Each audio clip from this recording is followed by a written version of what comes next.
Daniel capítulo 2.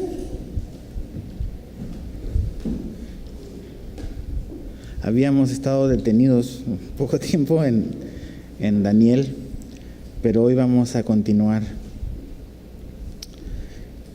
Voy a ordenar mis cosas aquí. Perfecto. El mensaje de esta noche se llama El sueño misterioso. Es un capítulo bien largo, no lo vamos a estudiar todo hoy, vamos a dividirlo en dos partes. Pero el libro de Daniel es bien importante porque nos muestra a un joven, a Daniel y sus tres amigos, que siendo muy jovencitos, adolescentes, probablemente 15 años quizás, fueron llevados como prisioneros de guerra a Babilonia por este hombre llamado Nabucodonosor, y están en este proceso de ser como que adoctrinados con toda la filosofía, con toda la educación y la manera de ver el mundo de Babilonia.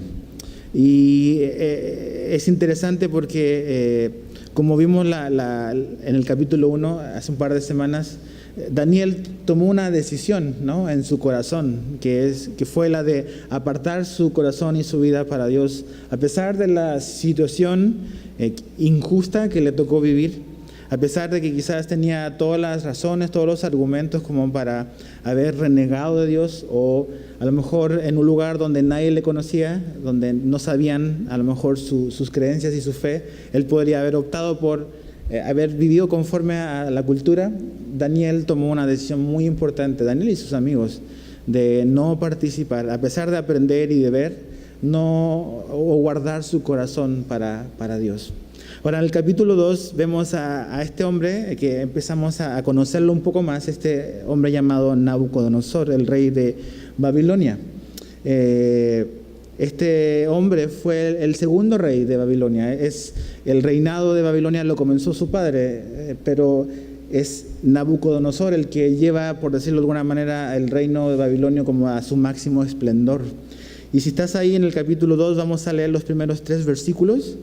Y dicen así, en el segundo año del reinado de Nabucodonosor, tuvo Nabucodonosor sueños y se perturbó su espíritu y se le fue el sueño.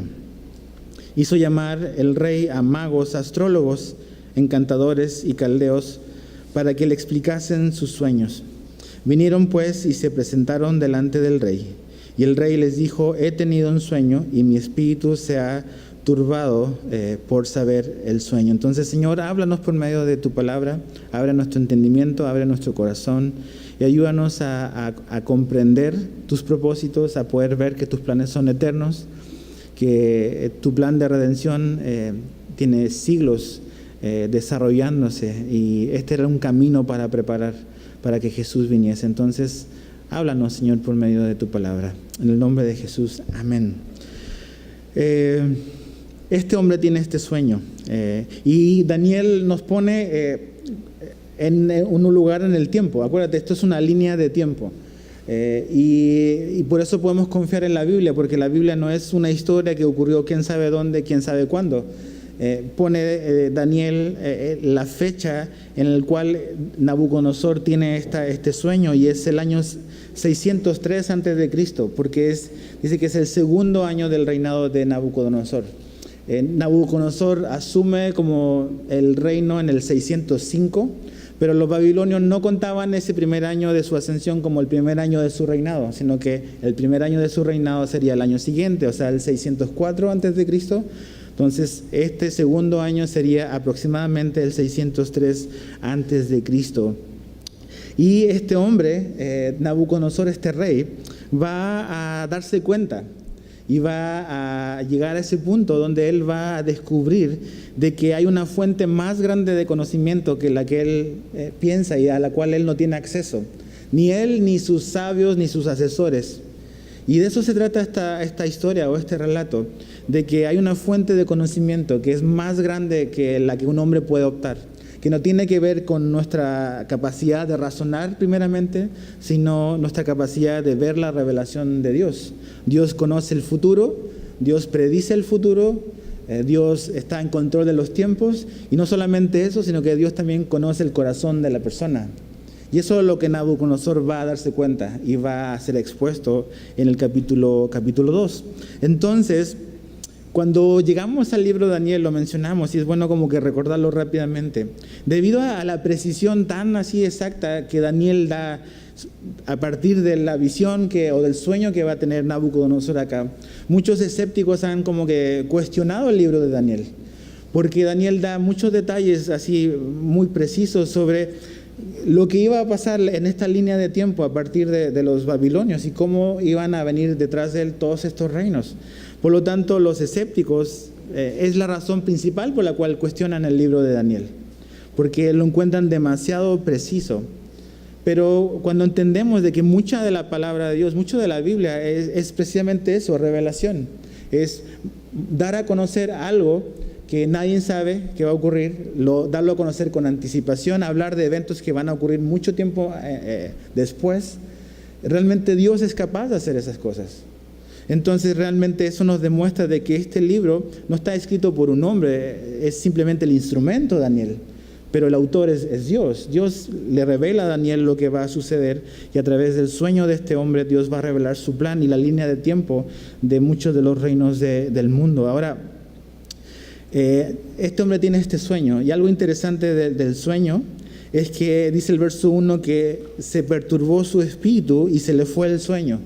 Realmente esta serie de sueños, pero uno en específico, como vamos a ver después, le quitó el sueño. ¿Te ha pasado eso que de repente tienes pesadillas y nada más después no puedes seguir durmiendo? O a veces estás preocupado y estás dándole vuelta a ciertas ideas y como que te cuesta quedarte dormido. Estás con ansiedad, estás con estrés. Pues así estaba este hombre, este rey. A pesar de todo lo que él tenía, había algo específicamente que lo tenía inquieto, que lo tenía preocupado, que realmente le había quitado la paz. Es insomnio, es ansiedad, es estrés. ¿Y qué es lo que hace este hombre? Básicamente reúne, en el verso 2, a todos sus sabios, a toda la gente que estaba a su disposición para aconsejarle. Imagínate el nivel de acceso a información o a conocimiento que tenía un rey como este. O sea, realmente él tenía en su palacio a los hombres más brillantes intelectualmente de su época. Él podía preguntar, podía mandar a traer, realmente era el hombre más poderoso del mundo en ese momento. Y él manda a traer a sus consejeros, a los intelectuales, a los pensadores de su época, porque necesita y quiere entender qué es lo que está pasando con esto que él ha soñado. Ahora, si te fijas en el capítulo 1, mira, fíjate en el capítulo 1, en el verso 19 al 20, es un dato importante que nos ayuda a ponernos un poco en el momento. Dice, y el rey habló con ellos y no fueron hallados entre todos ellos otros como Daniel, Ananías, Misael y Azarías. Así pues, estuvieron delante del rey. En todo asunto de sabiduría e inteligencia que el rey les consultó, los halló 10 veces mejores que todos los magos y astrólogos que había en todo su reino. Entonces, estos hombres a los cuales en el capítulo 2 Nabucodonosor manda llamar, podríamos decir son los colegas de Daniel, son los compañeros de trabajo. Son los cuales en el capítulo 1 dice que Daniel y sus amigos eran 10 veces más inteligentes que ellos. Obviamente, ¿por qué quizás no llama el rey a Daniel? Porque acuérdate, Daniel está todavía en ese procedimiento de entrenamiento en la cultura, en la Universidad de Babilonia. Entonces, todavía para el rey como que Daniel no cuenta tanto, ha ayudado en cosas menores quizás, probablemente, pero no está en la élite todavía de los pensadores de su época. Entonces el rey manda llamar a estos intelectuales que son y van a ser del grupo de compañeros de trabajo de Daniel. Ahora fíjate el verso 4 al 11. Entonces hablaron los caldeos al rey en lengua aramea. Rey, para siempre vive. Di el sueño a tus siervos y te mostraremos la interpretación. Respondió el rey y dijo a los caldeos, el asunto lo olvidé. Si no me mostráis el sueño y su interpretación, seréis hechos pedazos y vuestras casas serán convertidas en muladares. Muladar es un baño público. Y si me mostrareis el sueño y su interpretación, recibiréis de mí dones y favores y gran honra. Decidme pues el sueño y su interpretación. Respondieron por segunda vez y dijeron: diga el rey el sueño a sus siervos y le mostraremos la interpretación. El rey respondió y dijo: yo conozco ciertamente que vosotros ponéis dilaciones, porque veis que el asunto se me ha ido. Si no me mostráis el sueño, una sola sentencia hay para vosotros. Ciertamente preparáis respuesta mentirosa y perversa que decir delante de mí, entre tanto que pasa el tiempo. Decidme pues el sueño para que yo sepa que me podéis dar su interpretación. Los caldeos respondieron delante del rey y dijeron: no hay hombre sobre la tierra que pueda declarar el asunto al rey. Además de esto, ningún rey, príncipe ni señor preguntó cosa semejante a ningún mago, ni astrólogo, ni caldeo, porque el asunto que el rey demanda es difícil y no hay quien lo pueda declarar al rey, salvo los dioses cuya morada no es con la carne. Entonces, del verso 1 al 3 se nos introduce esta idea del sueño, pero del verso 4 al 11 está este desafío. Es un desafío que el rey da a sus consejeros. Ahora, como un dato interesante a los que les gusta estudiar la Biblia, cuando comenzamos e hicimos la introducción de Daniel, dijimos que el libro de Daniel estaba escrito en hebreo una parte y otra parte en arameo. Aquí en el capítulo 2, verso 4, es donde comienza la sección en arameo, que es la lengua caldea, es el idioma que hablaban los de Babilonia. Entonces, la pregunta es: ¿por qué desde el capítulo 2, verso 4, hasta el capítulo 7, verso 28, está en arameo y el resto en hebreo? Es una buena pregunta para hacerse. Y creo que la razón por la cual es así es porque precisamente con esta sección Dios comienza a revelar la línea de tiempo que tiene que ver con los reinos que no tienen que ver con Israel. Son de las naciones gentiles o no judías. Y todo lo que tiene que ver con el mundo que no sea Israel, Dios lo va a revelar en esta porción de texto.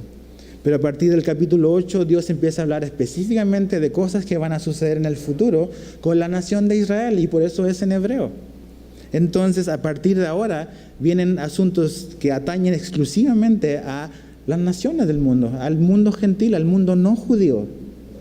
Y por eso esta sección está usada así. El arameo era la lengua de los diplomáticos, decían en esa época, la lengua que hablaban la gente importante en el mundo oriental. Ahora, algo importante, imagínate, ¿no? Te llama el rey, te llama tu jefe y te dice: tuve un sueño. Entonces yo quiero que tú me digas cuál fue el sueño que tuve, y no solamente eso, sino que me des la interpretación del sueño. Y si no me lo das, te vas a morir y tu casa va a ser un baño público. Imagínate la presión de esa exigencia, de esa demanda. Cuando uno es experto en algo, o los que interpretan cosas, ¿qué es lo que necesitan para trabajar? Necesitan información. Un intérprete de algo necesita partir con algo para poder hacer algo con lo que sabe, para poder transmitirlo o interpretarlo o analizarlo. Hoy día hay expertos en economía que ven las cosas como están en el mundo e interpretan la información, y a lo mejor nos dan un panorama de muchas cosas. Pues estos hombres están así, son expertos, son intelectuales, son pensadores, pero necesitan algo para partir. Probablemente estos hombres ya habían interpretado otros sueños para el rey, seguramente. En esta época, en esta cultura, estos hombres, estos reyes, prestaban mucha atención y les interesaba y les fascinaba mucho los sueños.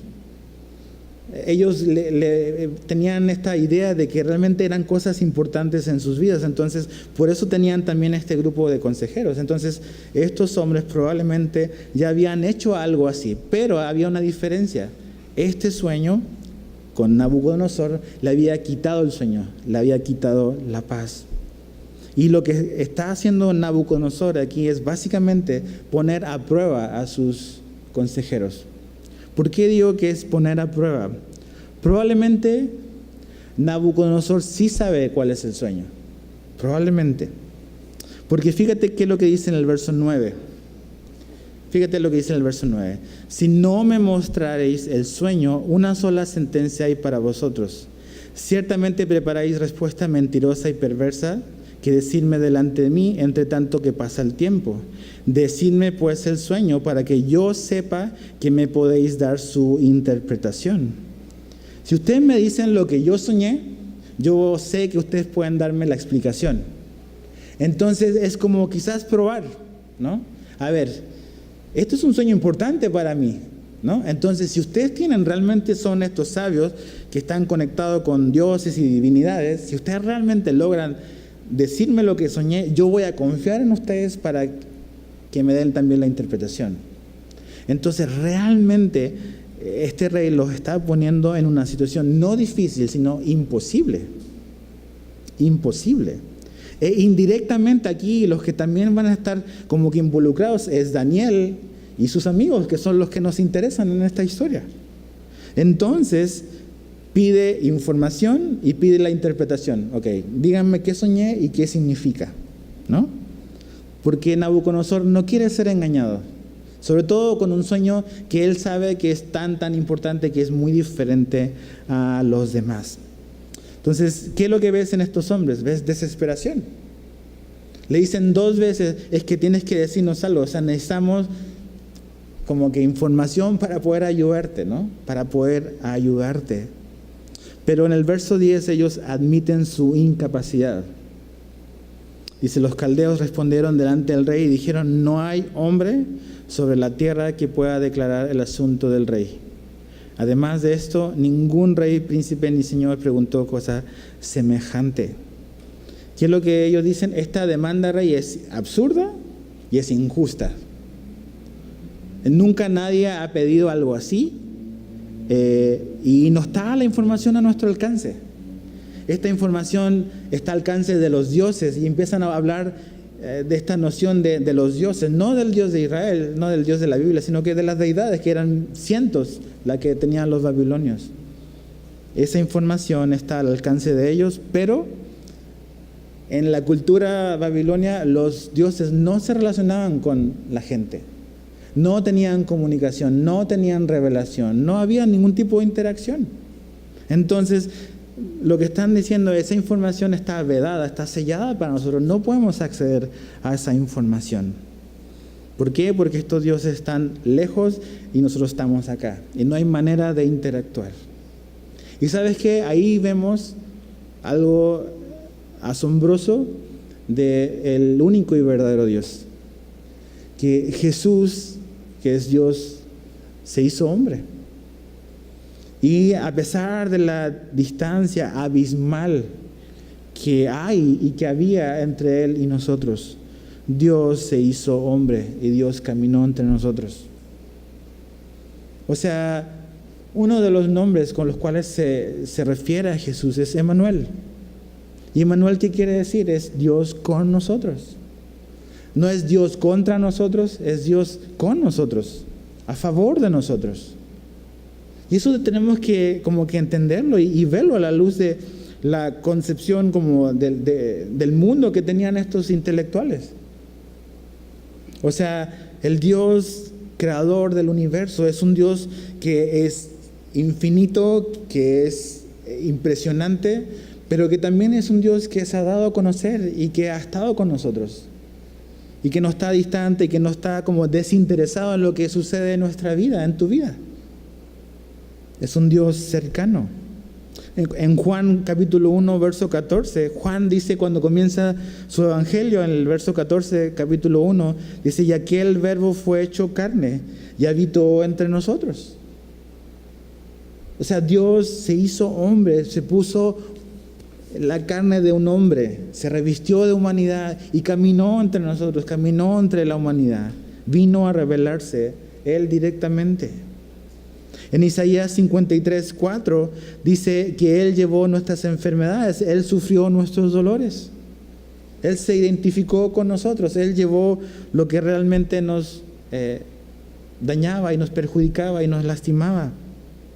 Él tomó nuestro lugar.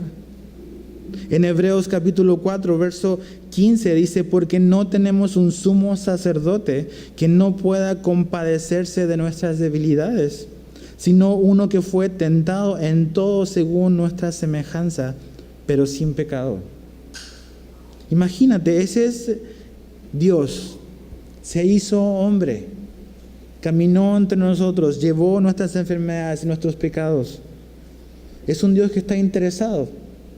En el capítulo 1 veíamos de que este Dios es quien maneja e interviene en los imperios del mundo. Y que ve las grandes cosas, pero también Dios ve las cosas personales, se acerca a nosotros. Y está interesado en Daniel y en sus amigos, está interesado en ti y en mí. Ese es el Dios de la Biblia. Inmenso, glorioso, pero también personal, que se da a conocer, que se comunica, que quiere que le conozcamos.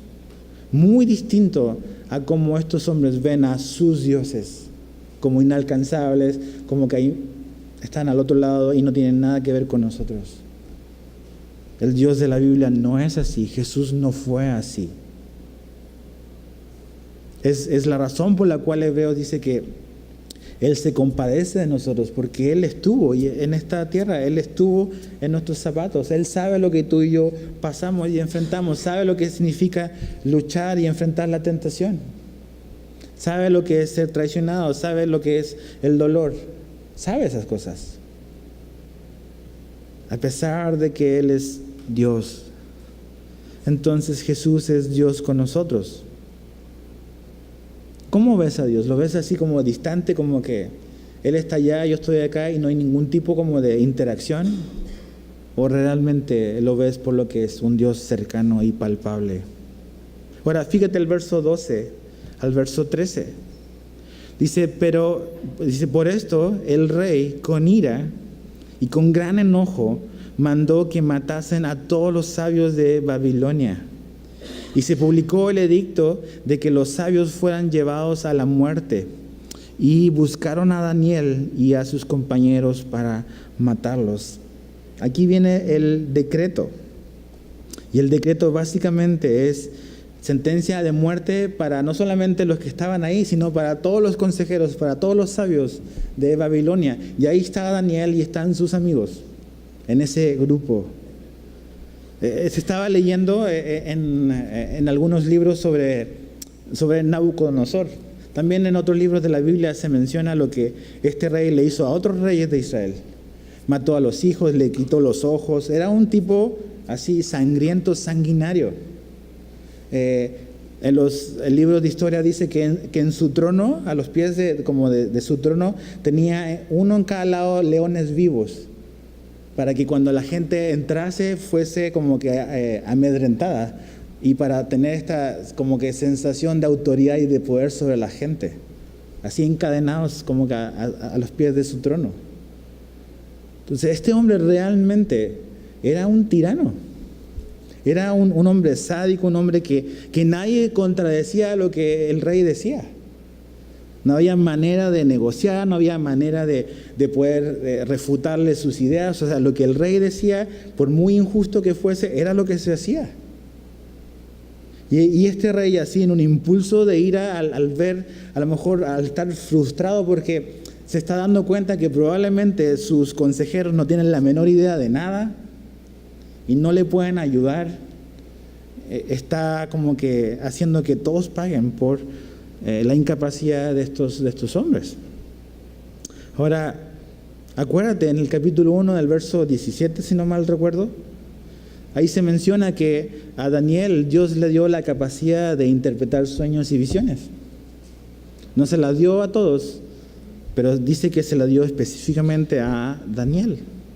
Entonces, aunque Daniel no está participando de esta conversación con el rey, él sí está en el grupo de los sabios de Babilonia. Y está en el grupo de la gente que está como que catalogada como los que interpretan sueños y visiones. Entonces Daniel se va a enterar que ese día es probablemente su último día de vida. Y va a enfrentar una crisis así tremenda en su vida. ¿Y te ha pasado eso? O sea, todos hemos pasado a veces por crisis así fuertes, inesperadas en nuestra vida. La vida del cristiano no está exenta de esas cosas. Cosas que suceden en un momento. Un día está todo tranquilo, al día siguiente o en un par de horas las cosas cambian radicalmente 180 grados y estás en medio de una tormenta donde tu vida o tu integridad o de alguien que amas está así en riesgo. ¿Qué es lo que vamos a hacer? ¿Qué es lo que va a pasar? Y a veces por cosas que a veces no somos los responsables. Daniel no era responsable de lo que estaba pasando, pero aún así Daniel estaba viviendo en un mundo injusto y caído. A veces nos preguntamos, ¿por qué pasan cosas así, como que injustas? ¿Por qué me pasa esto? ¿Por qué le pasó esto a X persona? Acuérdate, no vivimos en el mundo ideal. O sea, este mundo está caído y pasan cosas malas. Y cosas malas le pasan a gente que es inocente. A veces preguntamos, ¿por qué le pasan cosas malas a gente buena? Ahora la pregunta es, ¿cuáles son los buenos? ¿No? O sea, la definición de nosotros, el estándar de nosotros o el estándar de Dios. Pero sí entendemos, o sea, hay gente que dice, o sea, en Chile decimos, es más sano que un yogur. O sea, una persona súper buena, así súper bondadosa, y de repente pasan cosas y dices, ¿cómo es posible que a alguien así le pase esto? Pues Daniel y sus amigos están así. Y esto no es lo primero, no es la primera crisis que están enfrentando. Ellos fueron llevados así injustamente, su familia quedó atrás, probablemente murieron. Entonces es una cosa tras otra, una injusticia tras otra. Y tú dices, ok, eso va a hacer que ellos retrocedan, que nieguen a Dios, que digan, Dios no existe, mira lo que nos está pasando, ¿por qué me pasa esto? Entonces aquí una tormenta se está como que configurando para llegar sobre la vida de Daniel también y la de sus amigos. Ahora, ¿cómo reacciona Daniel? Fíjate el verso 14 al 16. Entonces Daniel habló sabia y prudentemente a Arioc. Tú podrías hablar sabia y prudentemente después que te digan, ¿sabes qué? Te vas a morir. ¿Y qué hice yo? Pues no hiciste nada, pero te vas a morir. Chécate, o sea, la actitud de Daniel. No estoy diciendo que Daniel no tuviera miedo. Seguramente tenía miedo. Como cualquier ser humano. Daniel es un hombre, no es un Dios. Entonces, dice, habló sabia y prudentemente a Arioc, capitán de la guardia del rey, que había salido para matar a los sabios de Babilonia. O sea, ya estaban en el proceso de ejecución. Habló y dijo a Arioc, capitán del rey, dice, ¿cuál es la causa de este edicto, que este edicto se publique de parte del rey tan apresuradamente? Entonces Arioc hizo saber a Daniel lo que había. Aquí es la petición.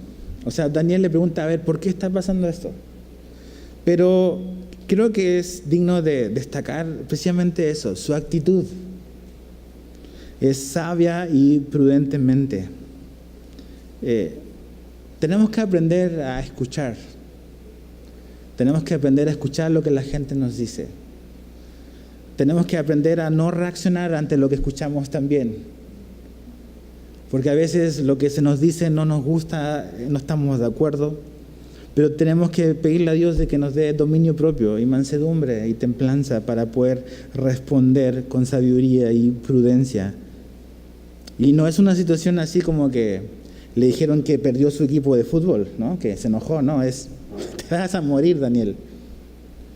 Pero aún a pesar de eso, la templanza, sabia y sabiduría y prudencia. Pero no solamente vemos eso, vemos osadía en Daniel. Y no es un hombre así cincuentón, no tengo nada contra eso, voy para allá. Es un joven que tendrá, ¿qué? 17 años, como mucho 20. Como mucho 20. Y osadamente él hace una solicitud a este guardia, a este jefe de la guardia del rey. Básicamente le pide que no se ejecuten las órdenes como de asesinar a los sabios, que se aplacen, les pide tiempo para poder a lo mejor interpretar el sueño. No, perdón, no a lo mejor, para interpretar el sueño. ¿Y por qué lo hace? Es un misterio. Yo creo que es fe, pero es fe, creo que mezclada con una profunda convicción de que Dios puede hacer algo. A veces, yo creo que tú has estado ahí, yo también he estado ahí. A veces pensamos que Dios puede hacer algo, pero a veces es diferente cuando tú sabes que Dios va a hacer algo. Son cosas diferentes. A veces son dos aspectos de la fe. O sea, yo sé que Dios puede hacer todo, pero es diferente cuando tú dices, yo sé que Dios va a hacer esto. Y yo creo que eso es lo que está pasando aquí en la vida de Daniel. Daniel tiene una profunda convicción, conoce a Dios, no está enojado con Dios, y seguramente tiene esa convicción que Dios le ha puesto de que Dios puede hacer e intervenir en esta situación. A veces es como Dios nos pide confiar en Él y nosotros tratamos de zafarnos de la situación. Como que, a ver, mejor dame una señal primero para ver si me aviento. Y Dios me dice, no, aviéntate que yo te agarro. Y yo digo, no, muéstrame primero y yo me aviento. Y ahí estamos con esas dudas y eso es como que, y el Señor nos está pidiendo poner nuestros pies afuera y salir a caminar sobre el mar. Daniel está así. Y a veces son en esos momentos como que de gran crisis, donde tenemos que aferrarnos a lo que Dios nos va mostrando de sí mismo. A lo mejor a tomar esos pasos de fe. No es a imaginarte o a ordenarle a Dios. Pero es en esa relación que tú tienes con el Señor, que tú sabes y Dios pone esas convicciones de que Dios probablemente a lo mejor quiere hacer algo. Son a lo mejor en situaciones específicas y puntuales. Es como Pedro y Juan cuando estaban en el libro de los Hechos, cuando van al templo y ven al que estaba ahí cojo por años ahí y le dicen en el nombre del Señor, levántate y camina. Pero habían visto ese cojo quizás un montón de veces, quizás hasta Jesús lo había visto porque siempre estaba ahí. Pero hubo algo diferente ese día en la vida de Pedro, que ese día era el que él ejercitó una fe extraordinaria. No fue antes, no fue el día después. Y a veces así también es con nosotros. Todos creemos en Jesús, creemos de que Él es capaz, pero van a haber situaciones en nuestra vida o circunstancias donde vamos a necesitar una fe más allá de lo normal, sino una fe extraordinaria en la capacidad de Dios.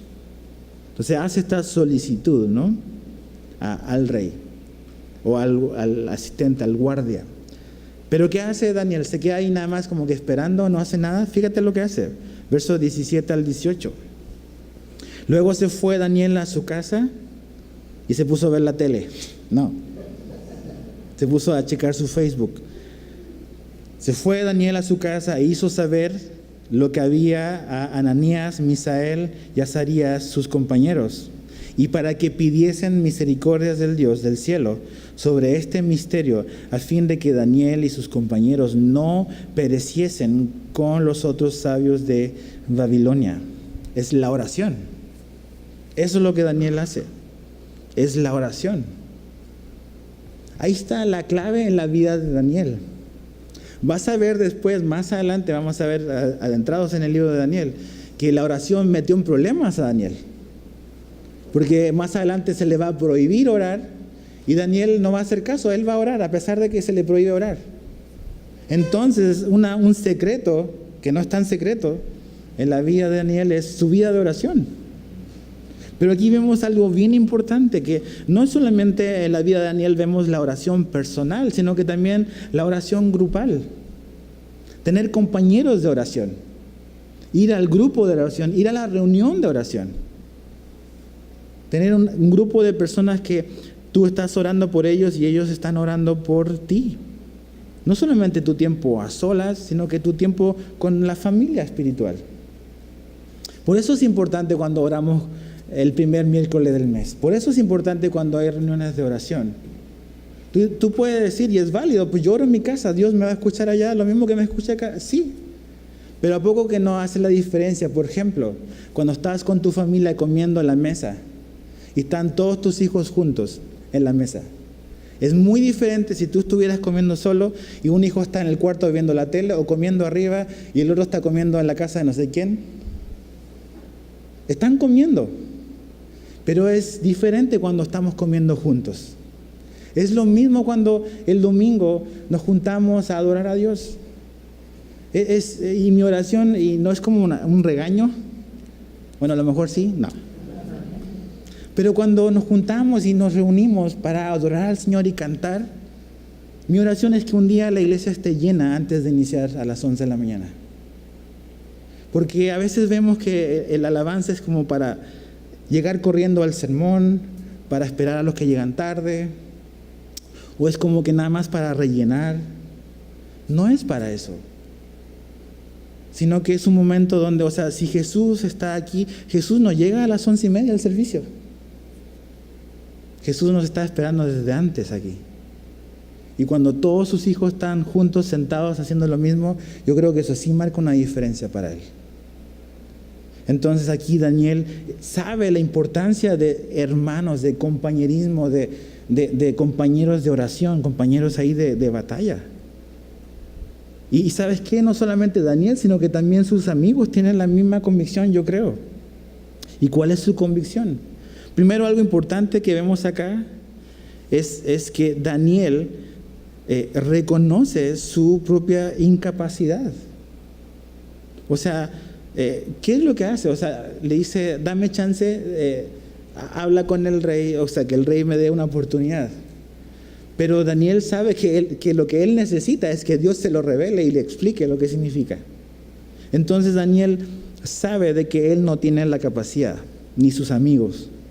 Pero también sabe de que Dios es real, de que Dios escucha y que Dios responde. A diferencia de los sabios de su tiempo, que a lo mejor sabían que hay dioses, pero que no tienen nada que ver con ellos. Daniel sí sabe que Dios es real, que Dios habla, que Dios se comunica, que Dios escucha. Esa es su convicción. Y sabes que eso es algo que tenemos que recordar. Dios no está distante. Está interesado en lo que te pasa. Está interesado en tus oraciones. Está interesado en cuando tú verbalizas tus oraciones a Él. Entonces Daniel va a encerrarse a orar. Daniel sabe que Dios conoce el contenido y conoce la interpretación. Daniel lo sabe. Y Daniel sabe que Dios responde las oraciones.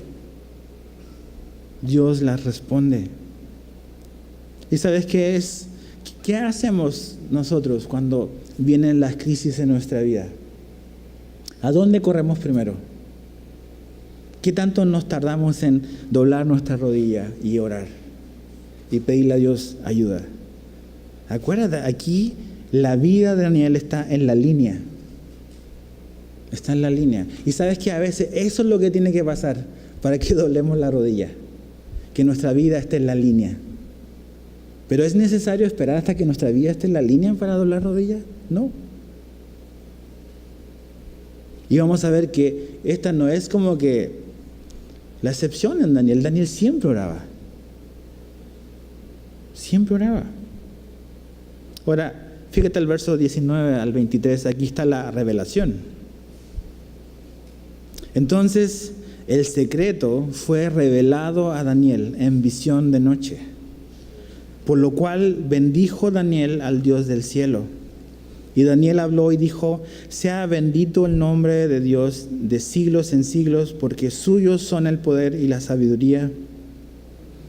Él muda los tiempos y las edades, quita reyes y pone reyes, da la sabiduría a los sabios y la ciencia a los entendidos. Él revela lo profundo y lo escondido, conoce lo que está en tinieblas y con él mora la luz.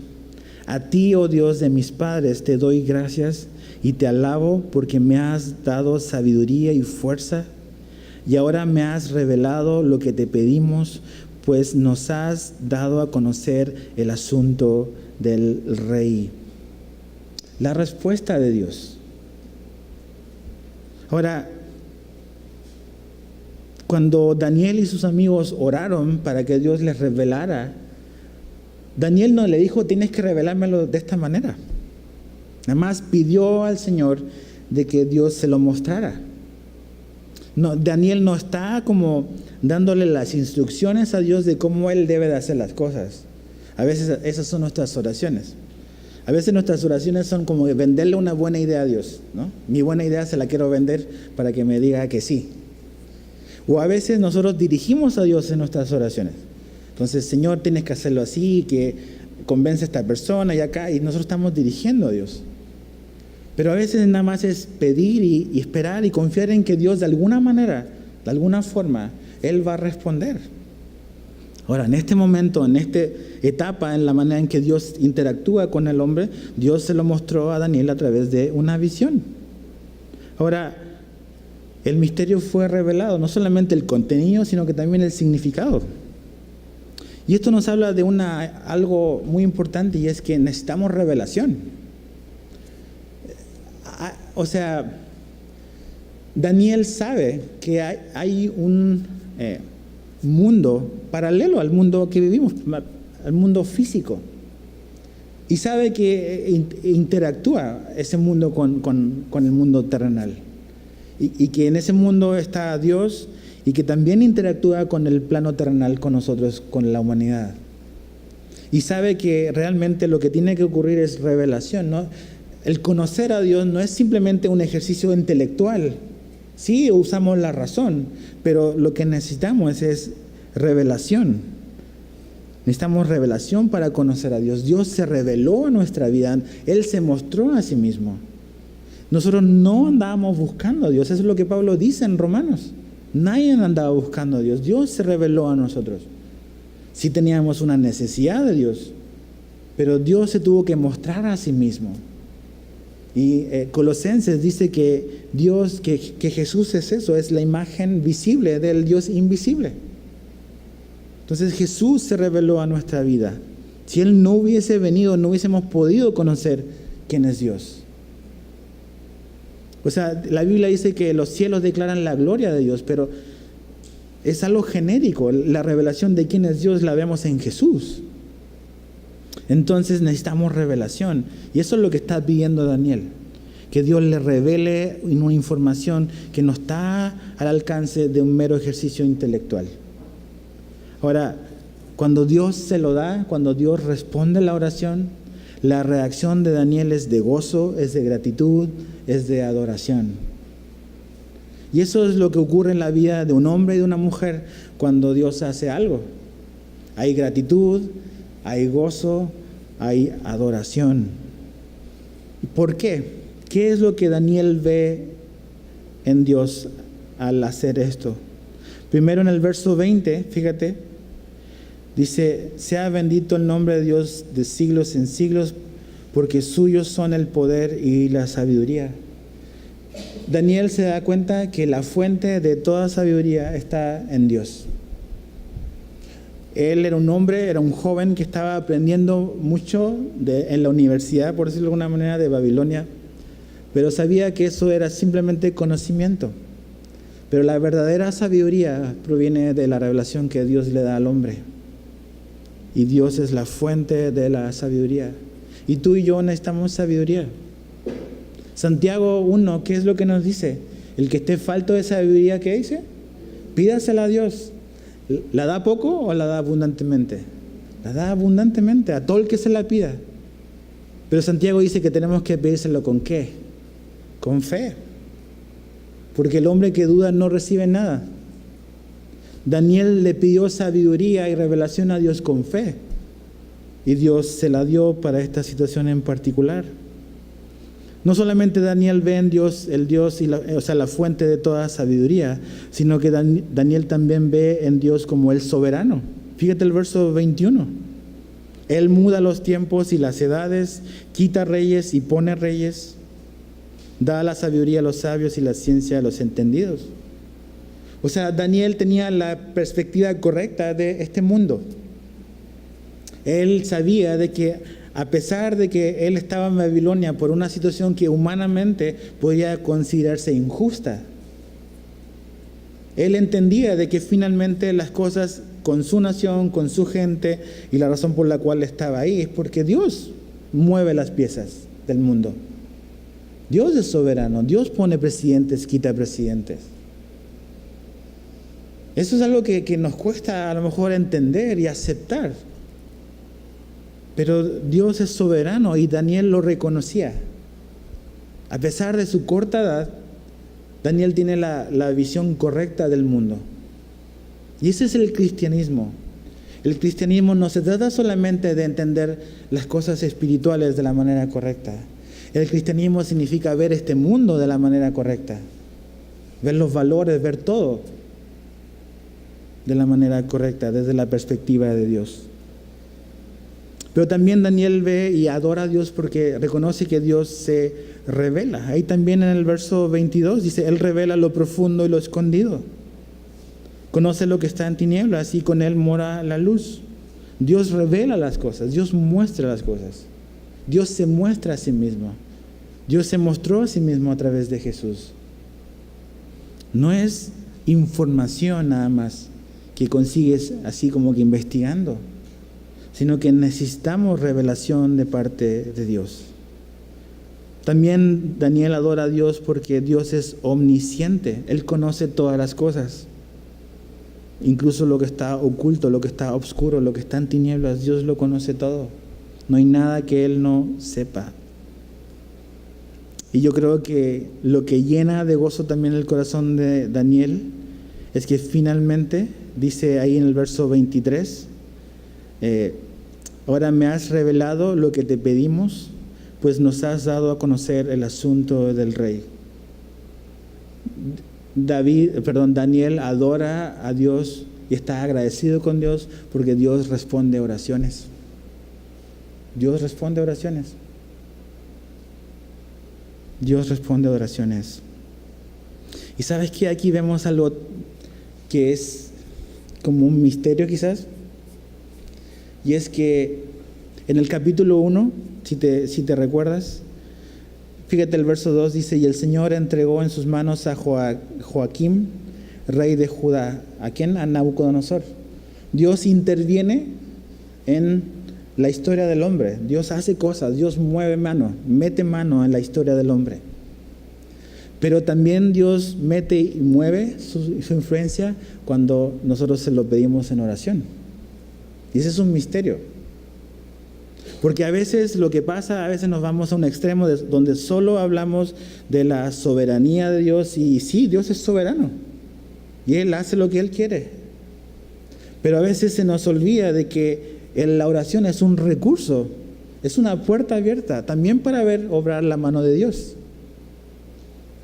Y que cuando oramos, esta es una respuesta a la oración de Daniel. Dios interviene y revela algo y va a interferir en la vida de Nabucodonosor porque Daniel se lo pidió y Dios respondió. Entonces Dios responde oraciones.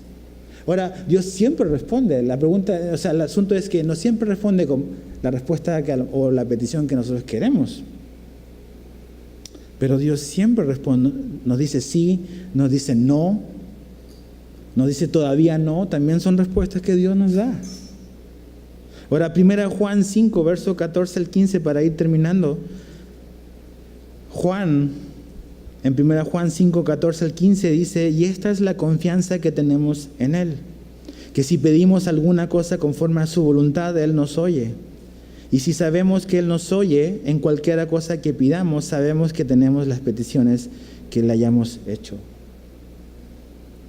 ¿Era la voluntad de Dios esto? Claramente. Dios no va a violar su propia voluntad por responder a una oración. Pero también es este hombre, Daniel, que decide a ser osado, decide a confiar, a poner un paso fuera, un pie fuera de la barca y tomar un paso más allá en su comunión con Dios. Dios es soberano, sí, absolutamente. Pero Dios también interviene y cambia e interactúa en la historia del hombre, en la historia de personas, por gente que oró y lo pidió. No perdamos eso de nuestra mente. Porque a veces, esa es la razón por la cual a veces no oramos. Dices, ¿para qué voy a orar? Si la oración no cambia nada, o la oración no. La oración vemos aquí, en esta historia, de que sí hizo la diferencia. Sí hizo la diferencia en la vida de Daniel, en la vida de sus amigos, para esta situación en particular, porque era la voluntad de Dios, pero hubo alguien que se atrevió a pedir y a interceder y a buscar a Dios en oración. Entonces, mis hermanos, pensemos en eso. Jesús nos dice que tenemos que entrar a nuestro aposento y cerrada la puerta, tenemos que orar. Y cuando nosotros buscamos a Dios así en lo privado, en lo secreto, Dios también va a intervenir y va a hacer cosas en lo público. Dios va a responder oraciones cuando están alineadas con su voluntad. Estás a lo mejor en una crisis ahorita, pues ora. Necesitas orar. Necesitas buscar a Dios. La Biblia nos dice que a veces no recibimos porque no pedimos. A veces dice que no recibimos, Santiago, porque pedimos mal. También es una verdad. Entonces, que Dios nos alinee con su voluntad, nos alinee con Él, y que también nosotros podamos pedirle con confianza a nuestro Padre.